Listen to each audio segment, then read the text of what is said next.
योगेन चित्तस्य पदेन वाचां मलं शरीरस्य च वैद्यकेन योपाकरोतं प्रवरं मुनीनां पतंजलिं प्राञ्जलिरान्नतोऽस्मि। इसमें इस श्लोक में हम लोगों ने योग के प्रणेता महर्षि पतंजलि जी का हम लोगों ने इसमें प्रार्थना किया है। जैसा कि आप जानते हैं, महर्षि पतंजलि ने 3 महत्वपूर्ण ग्रंथ लिखे, जिसमें योग दर्शन है और एक महाभाष्य है और एक जो है वैद्यक शास्त्र पर, चिकित्सा शास्त्र पर 3 प्रकार के उन्होंने भाष्य लिखे हैं। तो योग से, योगेन चित्तस्य, योग से हमारे चित्त की, पदेन वाचाम जो व्याकरण पर उन्होंने भाष्य लिखा उससे वाणी की, और जो चिकित्सा शास्त्र पर लिखा है उससे हमारे शरीर की मल जो है दूर होती है, यानी गंदगी दूर होती है। इसलिए हम लोग मुनियों में श्रेष्ठ पतंजलि को प्रणाम करते हैं। अब जो योग है हमारा बहुत प्राचीन काल से चला आ रहा है। कितने प्राचीन काल से चला आ रहा है कि इसकी कोई समय की गणना नहीं है। ऋषियों मुनियों ने जहां से इसको प्रारंभ किया था वहां से उन्होंने कोई ऐसा रेफरेंस नहीं दिया था कि जिसके आधार पे हम कह सकें कि ये इतना पुराना है।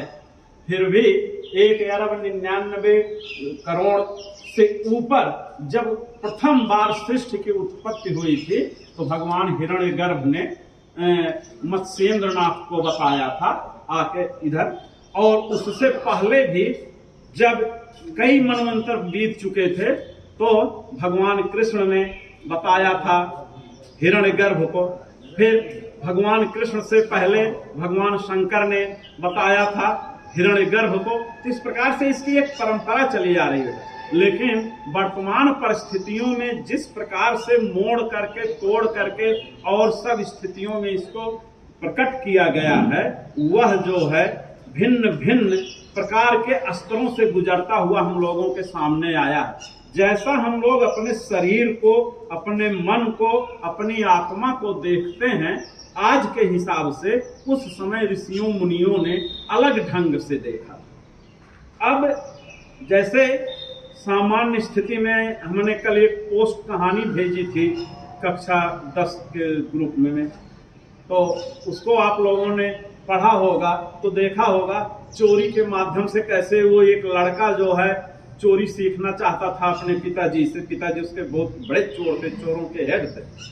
तो सीखने की प्रक्रिया में जब हमारी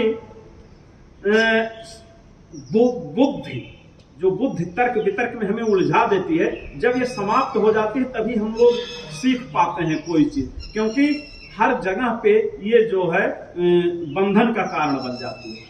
इसी बात को योग के विभिन्न दर्शनों में भी, योग के विभिन्न पुस्तकों में, हजारों पुस्तकें अपने यहाँ, योग तत्वोपनिषद है, योगोपनिषद है, योग कुंडलोपनिषद है, मारीच तंत्र है, बाराह कल्प तंत्र है, फिर उसके बाद में शिव संहिता, गोरख संहिता, घेरंड संहिता, योग प्रदीप है, तमाम प्रकार के हठ योग, योग वासिष्ठ है, जिसके बारे में हमने आप लोगों को कई बार कहानियां भी सुनाई। तो इन सब ग्रंथों में तो कौन इतना ग्रंथ पढ़े, उसको लेकर के आज से लगभग 3000 साल पहले महर्षि पतंजलि ने इन सब ग्रंथों को मिला करके एक अलग से दर्शन बना दिया, जिसे हम लोग योग दर्शन कहते हैं। और उसमें उन्होंने योग के कुछ नियम, स्टेप बता दिए, और उसी नियम, उन्हीं कदमों के जरिए हम लोग योग को करते हैं। तो वही 8 नियम होने के कारण ये अष्टांग योग कहलाया, जिसमें यम, नियम, आसन, प्राणायाम, प्रत्याहार, धारणा, ध्यान और समाधि, ये योग के 8 अंग हैं। इसीलिए इसको अष्टांग योग कहते हैं। समाधि के बाद स्तर आता है संयम का, जो कि समाधि में पारंगत होने के बाद। तो यम मानसिक अनुशासन, नियम शारीरिक अनुशासन, ये दोनों 5-5 प्रकार के हैं। फिर आसन आसन के बारे में भगवान शंकर ने माता पार्वती को बताते हुए कहा है शिव संहिता में कि आसनानि समस्तानि यावंत जीव जंतवः, यानी आसन, सभी आसन उतने हैं जितने जीव जंतु हैं। इसलिए देखिए हम लोग जो आसन का नाम सुने हैं अक्सर जंतुओं के नाम पर, तो अपने यहाँ शास्त्रों में जीव जंतुओं की श्रेणी 84 लाख मानी गई। भगवान शंकर ने माता पार्वती को शिव संहिता में 84 लाख आसनों का वर्णन बताया है, लेकिन वो 84 लाख आसन कौन करे, तो धीरे धीरे स्वामी मत्स्येंद्र नाथ जो कि नाथ संप्रदाय के प्रमुख थे और गोरक्षनाथ, इन लोगों ने मिलकर के केवल 84 आसन, उन 84 लाख आसनों में से केवल 84 आसन बना करके जन सामान्य के लिए किए। उसके बाद महर्षि पतंजलि ने उसको और घटा करके 64 आसन कर दिए, जिन 64 आसनों के जरिए आप शरीर को अपने स्थिर रख सकते हैं। तो जो हमने यम नियम आसन, फिर उसके बाद में प्राणायाम आता है। प्राणायाम के जरिए, अब प्राणायाम में प्राण में 2 प्रकार के शब्द जुड़े, प्राण प्लस आयाम।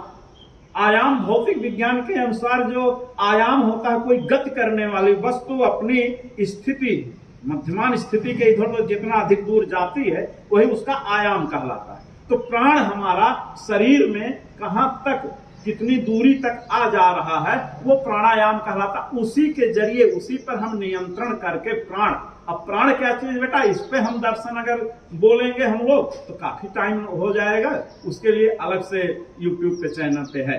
तो प्राणायाम हो गया। प्राणायाम कितने प्रकार के होते हैं, प्राणायाम विभिन्न प्रकार के होते हैं, इसके लिए आपको पुस्तकें देखनी पड़ेंगी और नहीं तो प्रतिदिन इस पे किया जाए, जैसे सूर्य वेदी प्राणायाम, चंद्र वेदी प्राणायाम, नाड़ी शोधन प्राणायाम, मूर्छा प्राणायाम, प्लावनी प्राणायाम, शीतली प्राणायाम, उज्जाई प्राणायाम, केवली प्राणायाम, त्रिबंध प्राणायाम।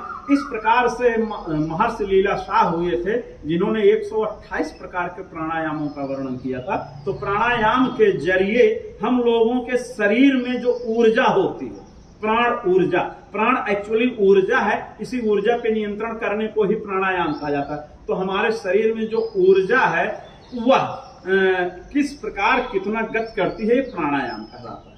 हमने बताया था एक बार वहां पे, तो जैसे नाड़ी शोधन मुख्य प्राणायाम, 3 क्रियाएं होती हैं प्राणायाम में, पूरक, रेचक और कुंभक। पूरक का मतलब होता है शरीर, फेफड़ों के अंदर प्राण वायु को भरना, और कुंभक का मतलब होता है रोके रहना, और रेचक का मतलब होता है निकालना, रेचन करना, संस्कृत के शब्द हैं।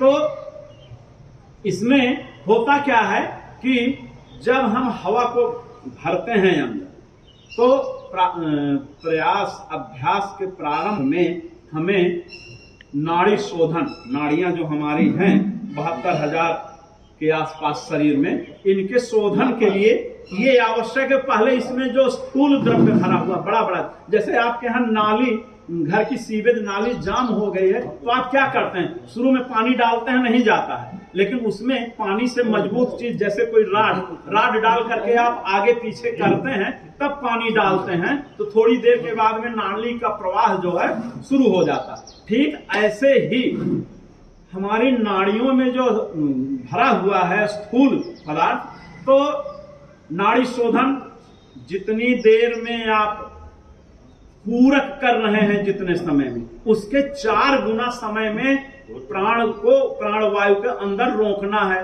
फिर जितने समय में आप लिए थे, पूरक किए थे, उसके दुगने समय में, यानी 1, 4, 2, पूरक, कुंभक और रेचक का ये जो है अनुपात है, 1, 4, 2 का अनुपात, तो इनका करने से एक मात्रा बनती है।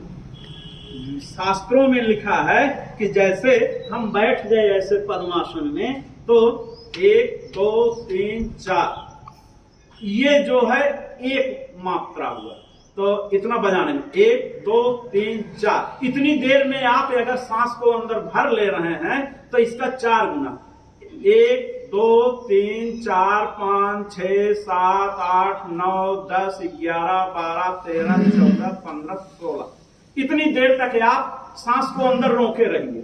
फिर उसके बाद उसका 2 गुना, 1, 2, 3, 4, 5, 6, 7, 8, 9, 10, 8 8 पे आप निकालेंगे, इतने टाइम में निकालेंगे, धीरे धीरे निकालेंगे। तो ये जो है नाड़ी शोधन प्राणायाम में मात्रा का है, और उसमें जो है गायत्री महिमा में लिखा है कि 1 गायत्री मंत्र पूरा होने में आप पूरक कीजिए, 4 गायत्री मंत्र का मानसिक जाप करते हुए अंदर रोके रहिए, और 2 गायत्री मंत्र का जाप करते हुए बाहर निकालिए।